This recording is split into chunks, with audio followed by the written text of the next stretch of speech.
الحمدللہ رب العالمین والصلاة والسلام علی سید الانبیاء والمرسلین نبینا محمد وعلی آلہ وصحبہ اجمعین اما بعد۔ محترم ناظرین کرام اور دیگر سامعین، پچھلے درس میں حماسیوں اور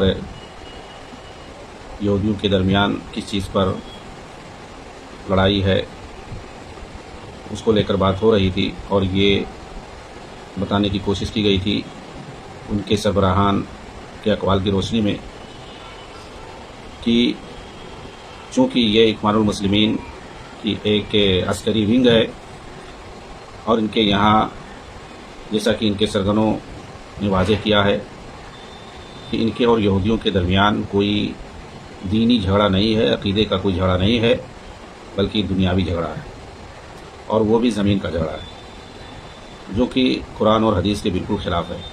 کیونکہ یہودیوں سے مسلمانوں کی جو لڑائی ہے وہ عقیدے اور دین کی لڑائی ہے، دنیاوی اعتبار سے کوئی لڑائی نہیں ہے۔ تو دنیاوی اعتبار سے تو کسی سے بھی لڑائی ہو سکتی ہے، کسی بھی بات پر، لیکن کفار اور مشرکین سے جو عداوت اور لڑائی ہے وہ عقیدے اور دین کی بنیاد پر ہے، اور یہ لوگ اس کو مانتے نہیں ہیں۔ ان کے ہاں ولا اور برا نام کی کوئی چیز نہیں ہے، چاہے وہ یہودی ہو، عیسائی ہو، کوئی بھی ہو۔ لیکن جب یہ دوسروں پر فیصلہ کرتے ہیں تو ولا اور برا کو لے کے تکفیر تک کرتے ہیں، لیکن یہ دوسروں کے تعلق سے، اپنے تعلق سے نہیں۔ اپنے تعلق سے ان کا فیصلہ نہیں ہوتا ہے، ہاں، تکفیر کا تو جانے دیجیے۔ دوسروں میں اپنے لیے دوستی کا پیغام ہے، اور دوسروں کے لیے دوستی سے بھی آگے بڑھ کر کے، حرام وغیرہ سے بھی آگے بڑھ کر کے یہ لوگ کفر کا فتویٰ بھی لگانے لگتے ہیں، اور اپنے لیے تو دوستی بھی جائز ہے، بلکہ افضل ہے۔ یہودیوں کی تعریف آئی ہے قرآن میں، اس طریقے سے باتیں ان کے یہاں آئی ہے۔ تو شیخ سعادت زاتری فضل اللہ ان کے بارے میں بتا رہے ہیں کہ ان کی حقیقت کیا ہے۔ کہتے ہیں کہ یہ جو ہے اخوان المسلمین کی ایک شاخ ہے، ایک جزء لا ینفک ہے۔ ان کے جو ہے جیسا کہ دوسرے منشور کے جو ہے دوسرے آرٹیکل کے اندر لکھا ہوا ہے، کیا لکھا ہوا ہے کہ یہ اخوان المسلمین کا ایک عسکری ونگ ہے، اس کا ایک لا ینفک حصہ ہے۔ چنانچہ کہہ رہے ہیں کہ ہم اگر اخوان المسلمین پہ کلام کریں، ان کے یہاں جو خرابیاں ہیں، ان کے یہاں جو فساد ہے، جو بگاڑ ہے، تو یہ گویا ہم حماس پہ بات کر رہے ہیں، کیونکہ دونوں ایک ہی چیز ہے۔ اس لیے آپ دیکھیں گے کہ ان کی جو ہے ہر غلط صحیح سب کی تائید یہ لوگ کرتے نظر آتے ہیں، اور جو غیر اخوانی ہیں، اخوانیوں کے علاوہ بھی جو دوسرے لوگ ہیں وہ جو تائید کرتے ہیں وہ یا تو دھوکے میں ہیں، یا ان لوگوں کے جو ہے پروپیگنڈے کا شکار ہے، انہیں کچھ ان کی حقیقت نہیں معلوم ہے۔ کہتے ہیں ان کے یہاں جو بہت ساری شرعی مخالفتیں پائی جاتی ہیں بہت ہی بالکل واضح ہیں، شرک و بدعات تک ان کے یہاں ہے، تصوف اور صفات باری کے اندر جو غلط عقیدہ ہے تفویض کا، وہ بھی ان کے یہاں پایا جاتا ہے۔ ان کے بانی جو حسن بننا تھے، ان کی جو ہے صوفیت مشہور ہے، صوفیوں کے مزاروں پر کیسے وہ سفر کر کے پیدل سفر کر کے جاتے تھے، اور ایک صوفی سلسلہ جو ہے وصافی شاذلی، اس سے یہ باقاعدہ منسلک ہے، اس کی انہوں نے رکنیت اختیار کی تھی۔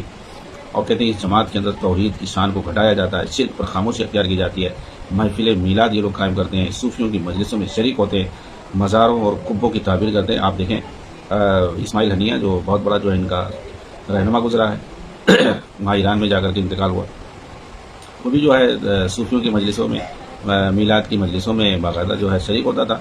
تو ان کے یہاں یہ ساری چیزیں نہیں، گمراہوں کے ساتھ رہنا، بدعتیوں کے ساتھ رہنا، شرک کرنے والوں کے ساتھ رہنا، تاکہ جو ان کی تائید حاصل ہو، اور ان کے یہاں یہ چیز، ان کے سرگنوں کے یہاں یہ چیزیں سب پائی بھی جاتی تھیں۔ بہت سارے علماء نے ان کے اوپر کتابیں لکھی ہیں، ان کے رد میں کتابیں لکھی ہیں، کیسٹیں ہیں انٹرنیٹ پر، سوشل میڈیا پہ سب پھیلے ہوئے ہیں، مگر یہاں پر جو یہ تو ساری ان کے عقیدے اور ان کے دین کا تعلق ہے۔ کہتے ہیں کہ یہاں جو سر دست ہمیں بات کرنی ہے وہ فلسطین کا موضوع ہے، جس پر جو ہے یہودی قابض ہیں، اور اس سے جو ہے آزاد کرانے کا، یعنی یہودیوں کے پنجے استبداد سے فلسطین کو جو آزاد کرانے کا ایشو ہے، اس کو لے کر کے یہ لوگ کتنا سنسیئر ہیں، یہ لوگ کتنے جو ہے لوگ مخلص ہیں، اور کیا انہوں نے آج تک اس کے لیے کیا ہے۔ کہتے ہیں جب ہم اس کا جائزہ لیتے ہیں تو پاتے ہیں کہ اس جماعت کا یہودیوں سے جو بھی دشمنی ہے وہ زمین کے لیے ہے، دنیاوی ہے، دینی نہیں ہے۔ جیسا کہ کہتے ہیں جیسا کہ ایک اخوانی عالم محمود عبد الحلیم نے لکھا ہے۔ محمود عبد الحلیم نے 3 جلدوں میں کتاب لکھی ہے، اخوان المسلمین احداث و تاریخ، اس طرح کے نام سے ایک بڑی کتاب، 3 جلدوں میں کتاب لکھی ہے محمود عبد الحلیم نے۔ انہوں نے لکھا ہے اپنی کتاب کے اندر کہ حسن بنا نے کہا کہ میں یہ تسلیم کرتا ہوں کہ یہودیوں سے ہمارا کوئی جھگڑا دینی جھگڑا نہیں ہے، اس لیے کہ قرآن کریم نے یہودیوں سے ملنے، ان سے دوستی کرنے پر ہمیں ابھارا ہے۔ یہ قرآن میں کہاں پہ ابھارا ہے اللہ تعالیٰ نے قرآن میں کہاں پر ابھارا ہے کہ یہودیوں سے جا کے دوستی کرو؟ بلکہ قرآن تو یہ سکھاتا ہے کہ جو ہے یہودیوں سے بڑا دشمن کوئی نہیں ہے مسلمانوں کا۔ اور یہ حسن بنا کیا کہہ رہے ہیں کہ جو ہے یہودیوں سے ہمارا کوئی دینی جھگڑا نہیں ہے، قرآن نے یہودیوں سے ملنے، ان سے دوستی کرنے پر ابھارا ہے، اور دین اسلام ایک انسانی شریعت ہے قبل اس کے کہ وہ ایک قومی شریعت ہو۔ یہ سب کو لے کے چلنا چاہیے۔ اللہ تعالیٰ نے مطلب یہودیوں کو بھی ساتھ میں لے کے چلو، اس سے پس منظر میں یہ ایسی بات کہہ رہے ہیں کہ ایک انسانی شریعت ہے۔ اللہ تعالیٰ نے ان کی تعریف کی ہے، یہودیوں کی کہاں بھی تعریف ہے؟ کہہ رہے ہیں کہ اللہ تعالیٰ نے یہودیوں کی تعریف کی ہے، ان کے اور ہمارے درمیان اتفاق پیدا کیا ہے۔ چنانچہ اللہ تعالیٰ نے کہا وَلَا تُجَادِلُوا أَهْلَ الْكِتَابِ إِلَّا بِالَّتِي هِيَ أَحْسَنُ، اہل کتاب سے اچھے طریقے سے جدال کرو۔ یہ دیکھو جو ہے ان کے ساتھ اتفاق کرنے کی بات کر رہا ہے، ان کی تعریف کیا ہے اور کہہ رہا ہے ان سے اچھے سے مطلب قرآن کی جو الفاظ کو کیسا جو لوگ توڑ مروڑ کے پیش کرتے ہیں۔ یہ بتاتے ہیں کہ مصر کے اندر یورپ سے اور امریکہ کی جو ہے ایک لابی تھی، اس میں یہودی عیسائی سب لوگ تھے، ایک بڑا جو ہے ایک کانفرنس ہوا تھا، میٹنگ ایک ہوئی تھی، تو اس کے اندر جو حسن بنا نے تقریر کرتے ہوئے اس طریقے سے بات کہی تھی، جس میں انہوں نے یہودیوں کی تعریف کی اور یہ بتایا کہ قرآن ہمیں سکھاتا ہے کہ یہودیوں سے دوستی کرنا چاہیے۔ یہودیوں کی جو ہے تعریف آئی ہے قرآن کے اندر، اور دیکھیے قرآن سے استدلال کر رہے ہیں وَلَا تُجَادِلُوا أَهْلَ الْكِتَابِ إِلَّا بِالَّتِي هِيَ أَحْسَنُ، اور کہہ رہے ہیں کہ اللہ تعالیٰ نے یہودیوں کی تعریف کی ہے اور کہا کہ ان سے اتفاق کر کے رہو، ان سے مل کر کے رہو۔ یہ کون کہہ رہا ہے؟ یہ جو حسن بنا کہہ رہے ہیں۔ اس طرح کی بات اگر کوئی دوسرا اگر کوئی کرے، سلفی علماء میں سے اگر اس طرح کوئی بات کرے تو اس کو کتنا ہی لوگ پرچار کریں گے، لیکن یہ لوگ کہہ رہے ہیں ان کی جو سرگنا، جو پہلا سرگنا ہے وہ ایسی بات کر رہا ہے جس کو کوئی نہیں جانتا ہے۔ اس کو جو ہے کہیں جو ہے سوشل میڈیا پہ آپ نہیں دیکھو گے، حسن بنا کے اس قول کو کہیں نہیں آپ دیکھو گے۔ آگے کیا کہہ رہے ہیں کہ قرآن نے جب یہودیوں کے مسئلے کو اٹھایا تو اسے اقتصادی اور معاشی ناحیے سے اٹھایا ہے۔ چنانچہ اللہ تعالیٰ نے فرمایا فَبِظُلْمٍ مِّنَ الَّذِينَ هَادُوا حَرَّمْنَا عَلَيْهِمْ طَيِّبَاتٍ أُحِلَّتْ لَهُمْ وَبِصَدِّهِمْ عَن سَبِيلِ اللَّهِ كَثِيرًا، تو جو لوگ یہودی بن گئے ان کے بڑے ظلم ہی کی وجہ سے ہم نے ان پر کئی پاکیزہ چیزیں حرام کر دیں جو ان کے لیے حلال کی گئی تھی، اور ان کے اللہ کے راستے سے بہت زیادہ روکنے کی وجہ سے۔ تو مطلب یہ کہہ رہے ہیں کہ یہودیوں کے جو مسائل کو، بعض مسائل کو اٹھایا گیا ہے وہ اقتصادی ناحیے سے اٹھایا گیا ہے، معاشی ناحیے سے اٹھایا گیا ہے، دینی ناحیے سے نہیں اٹھایا گیا ہے۔ مطلب دینی اعتبار سے کتنی جو ہے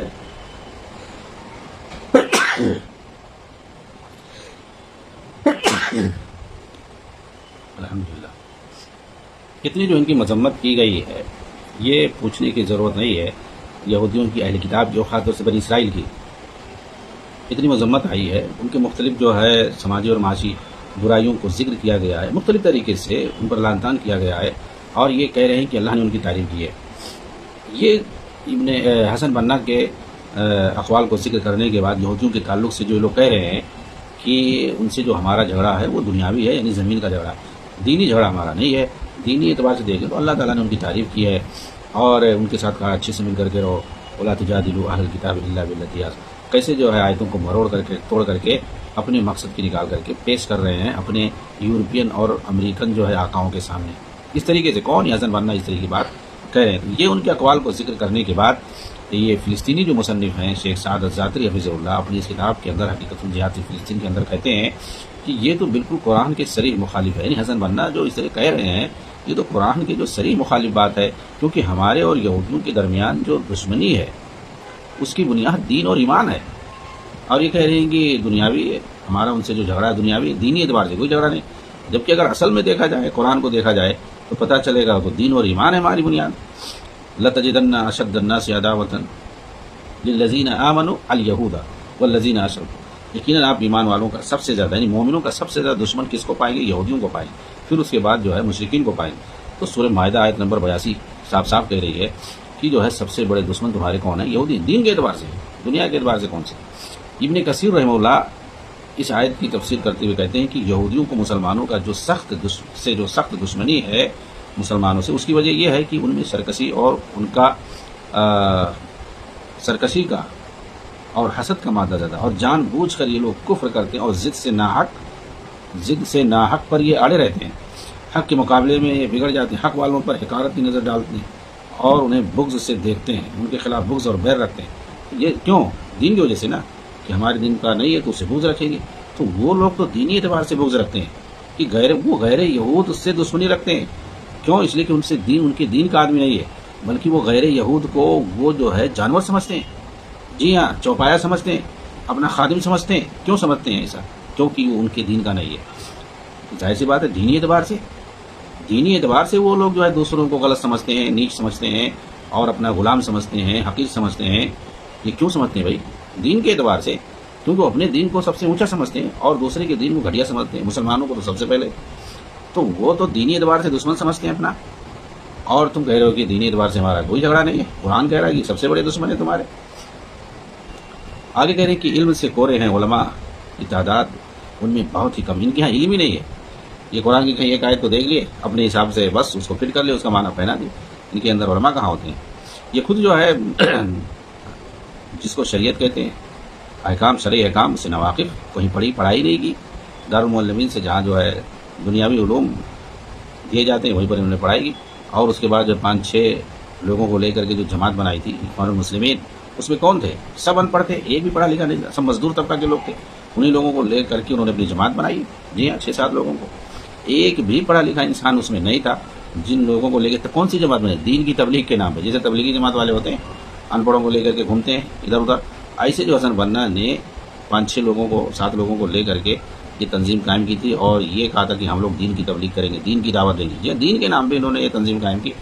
اس کے بعد جو ہے اندر سے کتنا فساد مچانا شروع کیا، اور ایک الگ سے فدائی تنظیم بنائی نوجوانوں کی، جہاں مسلح طور پر ان کو تربیت دی جاتی تھی، النظام الخاص کے نام سے۔ آپ لکھیں، جا کر کے گوگل میں لکھیں النظام الخاص، پورا جو اس کا ڈیٹیل بنائے گا کہ کب سے جو ہے یہ وجود میں آیا، کیا اس کا مقصد تھا۔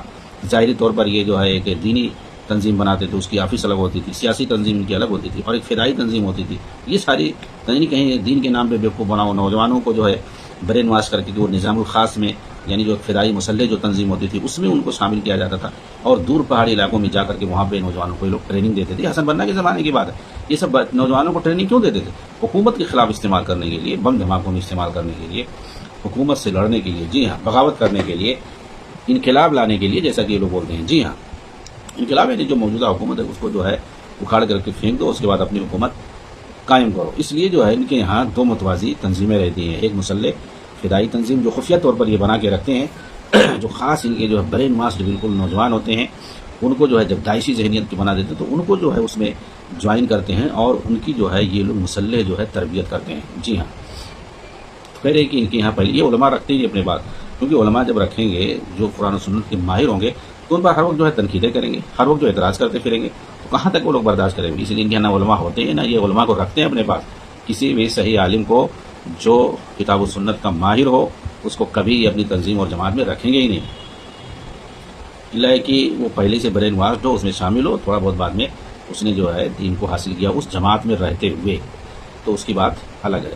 تو شیخ سعادت زادری کہہ رہے ہیں کہ پہلی بات تو ان کے یہاں عالم ہوتے ہی نہیں ہے، جو ہوتے ہیں وہ کورے ہوتے ہیں، ان کے علماء کی تعداد بہت کم ہے، اور علم اور ذیل لوگوں کی کوئی وقات ہی نہیں ہے، نہ ان کے دل میں ہے، بلکہ یہ الٹا جو ہے علماء کے خلاف بدتمیزی کرتے، ان کو جو ہے ان کے خلاف پروپیگنڈا کرتے، اور انہیں برے برے القاب سے نوازتے ہیں، ان پر طعن و تشنیع کرتے ہیں یہ لوگ۔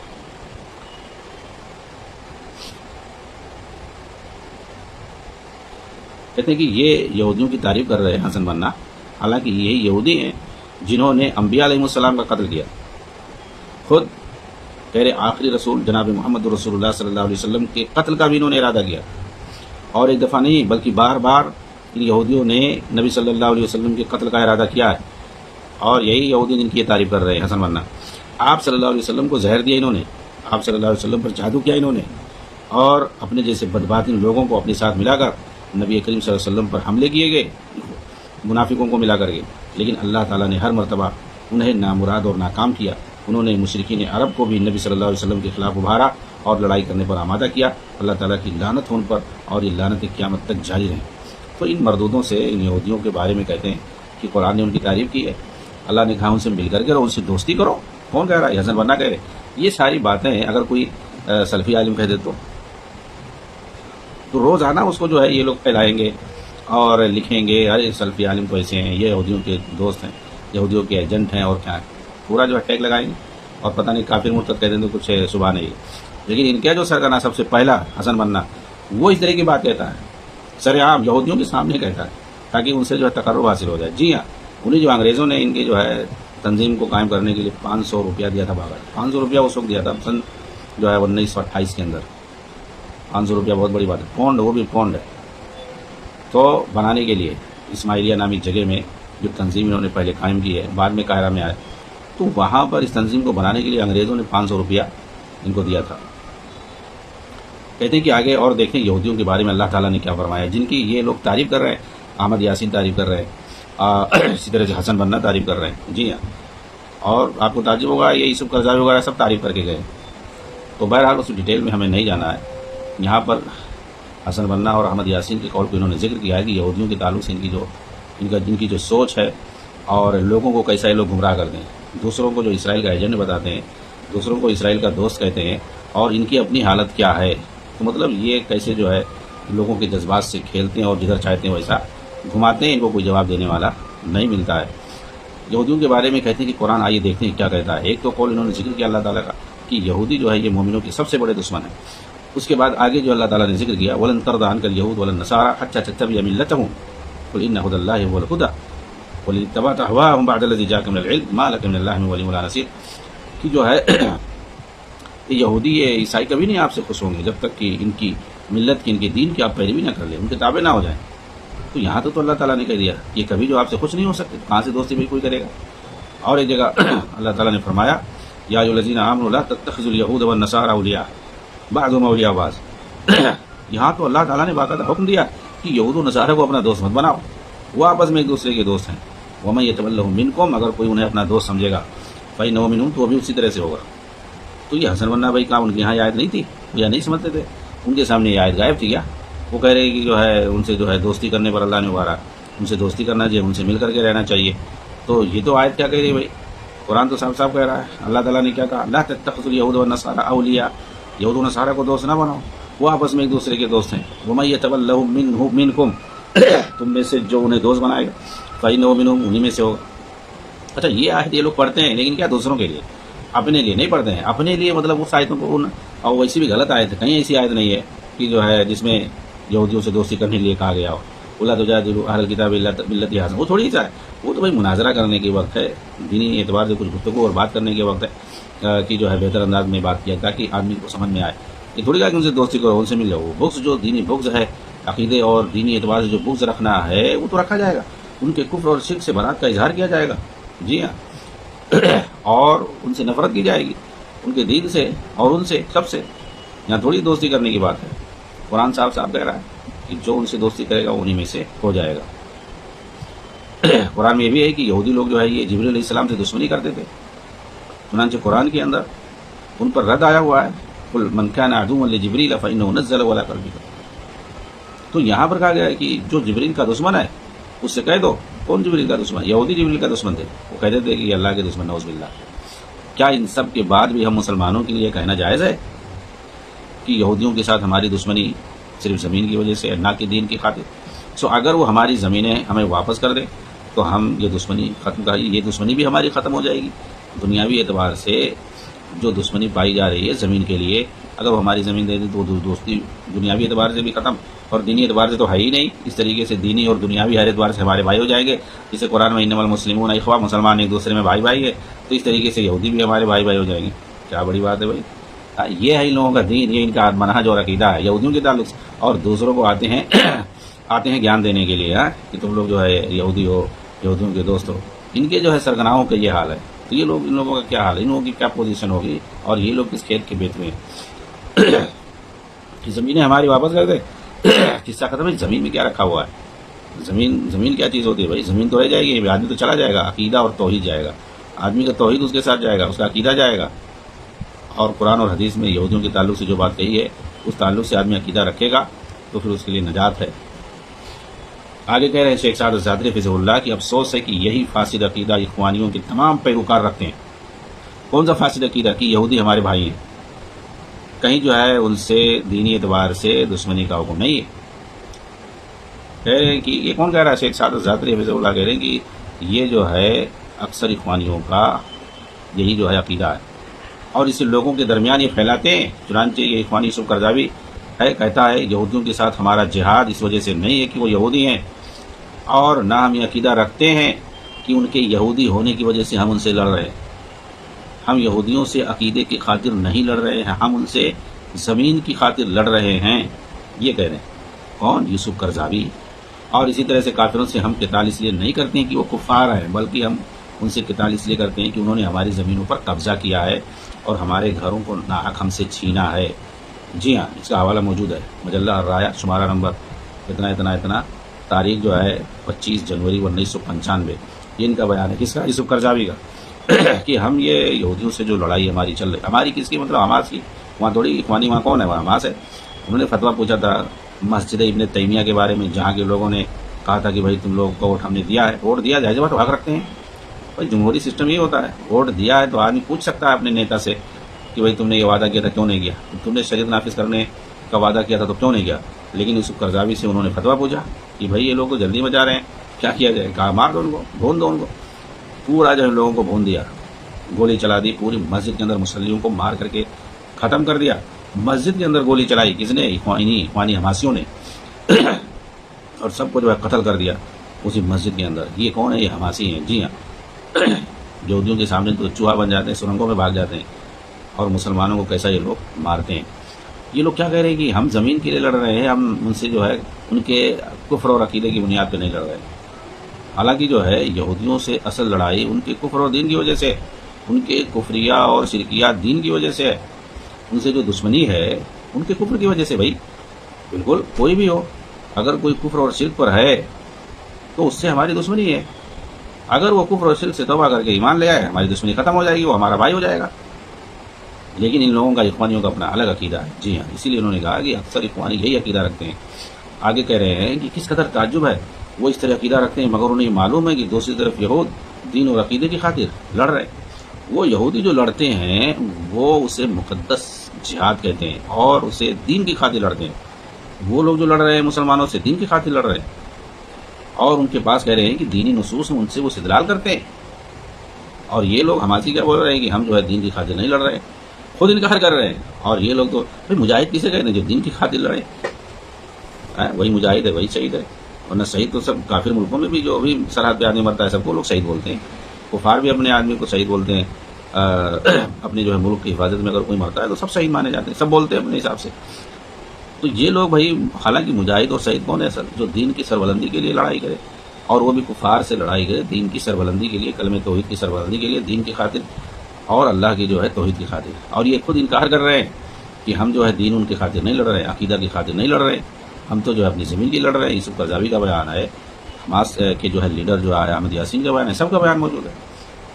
کہہ رہے ہیں کہ پھر اس کے بعد حماس کا دور آتا ہے تاکہ وہ بھی احمد یاسین کی زبانی اسی عقیدے اور اصول کو راسخ کرے، اپنے پیروکاروں کے درمیان اسے پھیلائے. چنانچہ احمد یاسین نے کہا کہ ہم یہاں پر، احمد یاسین کون تھے؟ یہ حماسیوں کے پہلے لیڈر ہیں جنہوں نے اسرائیل سے گفتگو کر کے، اسرائیلی گورنمنٹ سے بات کر کے 1986 یا 87 کے اندر اپنی جو ہے تنظیم رجسٹر کروائی تھی. جی ہاں، کیسے جو ہے رجسٹر کروا لیا بھائی، اور انہوں نے جو ہے اس کو ختم نہیں کیا. کہتے ہیں، یہ احمد یاسین کہتے ہیں، ہم یہاں پر اپنا حق چاہتے ہیں، ہم اپنے حق سے زیادہ کچھ نہیں چاہتے ہیں. بھائی کیا ان کا حق؟ ان کی زمین انہیں دی جائے، دے دی جائے، ختم معاملہ. تو یہ حق چاہتے ہیں کہ اس سے زیادہ ہم کچھ نہیں چاہتے. ہم یہودیوں سے، اور آگے اسی پر نہیں بس، ہم یہودیوں سے دشمنی نہیں رکھتے ہیں اور نہ ہی ہم یہودیوں سے لڑائی کر رہے ہیں اس بنیاد پر کہ وہ یہودی ہیں. یہود بھی دین والے ہیں، ہم بھی دین والے ہیں، ہم تمام ادیان سے محبت رکھتے ہیں. میرا بھائی بھی اگر میری زمین ہڑپ لے اور مجھے بھگا دے تو میں اس سے بھی لڑائی کروں گا. تو پھر یہودی اگر ہماری زمین کو لیتا ہے اور اسے چھین کر مجھے بھگا دیتا ہے تو میں اس سے بھی لڑائی کیوں نہ کروں. میں امریکہ، برطانیہ اور کسی دوسرے سے لڑائی نہیں کرتا. میں ہر ایک سے سلامتی کے ساتھ رہنا چاہتا ہوں. میں سب لوگوں کے لیے خیر کو پسند کرتا ہوں. میں یہودیوں کے لیے بھی خیر کو پسند کرتا ہوں. یہ کون کہہ رہا؟ احمد یاسین کہہ رہے ہیں. تو اب اس پر جو ہے دیکھیے شیخ سعد الزاتری الفلسطینی کیا کہہ رہے ہیں. کہتے ہیں کہ رسول اللہ صلی اللہ علیہ وسلم کو مکہ سے نکالا گیا، کفار قریش نے آپ کے گھر پر قبضہ کر لیا. ان سب کے باوجود آپ صلی اللہ علیہ وسلم نے کفار مکہ کے ساتھ حدیبیہ کے مقام پر مصالحت کر لی. لیکن جب آپ کے پاس طاقت اور قوت آ گئی تو آپ نے مکہ کو بھی فتح کیا مگر اپنے گھر واپس جانے سے انکار کر دیا. جیسا کہ صحیحین کے اندر آیا ہے کہ اسامہ بن زید رضی اللہ عنہ نے کہا کہ اے اللہ کے رسول، مکہ میں آپ اپنے گھر پر ٹھہر جائیے، تو آپ نے فرمایا ہمارے لیے عقیل نے کہاں گھر بار چھوڑا ہے، اور عقیل اس وقت کافر تھے، کفر کی حالت میں اسے بیچا ہے۔ اس سے پتہ چلا کہ کفار قریش نے اپنے رشتہ دار مہاجرین کے گھروں پر قبضہ جما لیا تھا، پھر انہیں فروخت بھی کر دیا۔ اگر نبی اکرم صلی اللہ علیہ وسلم چاہتے تو اپنی طاقت کا استعمال کر کے اپنے گھر کو واپس لے سکتے تھے اور اس کے اندر جو تھے ان کو نکال سکتے تھے، لیکن آپ صلی اللہ علیہ وسلم نے لوگوں کے سامنے یہ واضح کر دیا کہ آپ نے مکہ کو فتح کیا ہے توحید اور اسلام کے دیگر شعائر کو عام کرنے کے لیے، شرک اور اصنام پرستی کو مٹانے کے لیے، اہل مکہ سے انتقام لینے کے لیے نہیں کہ انہوں نے آپ کو مکہ سے نکال کر آپ کے گھر بار اور جائیداد پر قبضہ جما لیا، اس لیے آج ان سب کا بدلہ لیا جائے گا۔ دوسری یہ کہ آپ کو مکہ سے نکالا گیا اور آپ کے گھر بار اور جائیداد پر قبضہ جمایا گیا، اس کا مقصد توحید تھا۔ آپ نے توحید کی خاطر اپنی وطن اور گھر بار کو چھوڑا تھا اور اس کا کوئی انتقام اور بدلہ نہیں ہوتا ہے۔ یہودیوں سے جو بھی لڑائی وہ دین کی خاطر ہے، اور ان کے اخوانیوں کے ہاں دین کوئی معنی مطلب رکھتا ہی نہیں ہے۔ تو مصنف حفظہ اللہ نے نبی صلی اللہ علیہ وسلم کی سیرت سے یہ استدلال کر کے واضح کیا کہ زمین جائیداد کے لیے لڑنا جو ہے یہ کوئی بڑی بات نہیں ہے، اس کو جہاد وار نہیں کہتے ہیں۔ اصلی جہاد ہے دین کی خاطر لڑنا۔ مکہ جو فتح ہوا تھا وہ اصل جہاد ہے، شرک کو مٹانے کے لیے، توحید کو عام کرنے کے لیے اور اسلامی شریعت کو عام کرنے کے لیے۔ یہ آگے کہتے ہیں کہ یہ ایک طرف نبی اکرم صلی اللہ علیہ وسلم کا عمل ہے اور دوسری طرف حماس کے سرغنہ احمد یاسین کا کہنا ہے کہ اگر میرا سگا بھائی بھی میرا گھر چھین لے اور مجھے بھگا دے تو میں بھی اس سے قتال کروں گا۔ یعنی یہ ثابت کرنا چاہتے ہیں کہ ان کے گھر کا پتھر اور اس کی زمین کی مٹی ان کے سگے بھائی کے خون سے قیمتی اور مقدم ہے۔ جی ہاں، قتال کریں گے، اپنے بھائی سگے بھائی سے قتال کریں گے، زمین کو لینے کے لیے معاف نہیں کریں گے اپنے سگے بھائی کو، قتال کریں گے، قتال میں مارنا مرنا ہوتا ہے۔ یعنی یہ جو ہے اپنے گھر کی مٹی کو اپنے سگے بھائی کے خون سے زیادہ قیمتی سمجھتے ہیں۔ یہ ہے ان کی اوقات، بلکہ یہ حماسیوں کے سرگنہ، اخوانیوں کے سرگناہوں کی یہ اوقات ہے۔ یہ ان کی جو ہے دین اور عقیدے کی سمجھ ہے۔ دو کوڑی کے سارے لوگ ہیں جو دین کی، یہ ان کی جو ہے لیول ہے کہ وہ اپنے سگے بھائی کے خون، ایک مسلمان کا خون کی کیا اہمیت ہے، خانہ کعبہ کی حرمت سے بھی زیادہ اہم بتایا گیا ہے ایک مسلمان کی خون کی قیمت کو، اور یہ جو ہے پتھر اور مٹی سے بھی کم اوقات بتا رہے ہیں کہ میں لڑوں گا، قتال کروں گا، وہ بھی نہیں مقدمہ نہیں کروں گا، قتال کروں گا، وہ بھی نہیں پنچایت نہیں کروں گا، ڈائریکٹ جو ہے قتال کروں گا۔ کس سے؟ اپنے سگے بھائی سے۔ چنانچہ اس پر کہتے ہیں کہ میں نہیں سمجھتا کہ یہ فکر اور یہ کلام انہوں نے کہاں سے اخذ کیا ہے اور اس طرح کے احکام کو انہوں نے کہاں سے حاصل کیا ہے۔ ظاہر سی بات ہے، سید قطب حسن بننا اور اس طرح کے جو خارجی اور داعشی فکر کے لوگوں نے، مودودی جیسے لوگوں نے جو لٹریچر پھیلایا ہوا ہے، ہاں وہیں سے انہوں نے سب کچھ حاصل کیا ہوگا۔ آگے کہتے ہیں کہ جی ہاں، ظلم کی تمام شکلیں میرے نزدیک بھی ناقابل قبول ہیں، لیکن ظلم کو ظلم کے ذریعے ختم کیا جائے یہ کہاں کی عقل مندی ہے؟ یہ تو اس سے بھی بڑا ظلم ہوگا، اسے نہ کوئی عقل قبول کرے گا اور نہ کوئی دین، بلکہ یہ تو عین فساد ہے۔ اسی بحث کے اندر کتاب و سنت اور ائمہ کے اقوال کے ذریعے انکار منکر اور فساد کے مٹانے پر مصالح اور مفاسد کی رعایت کرنے کے وجوب کے مسئلے میں اس سے اچھی طرح سے واضح کر دیا گیا ہے۔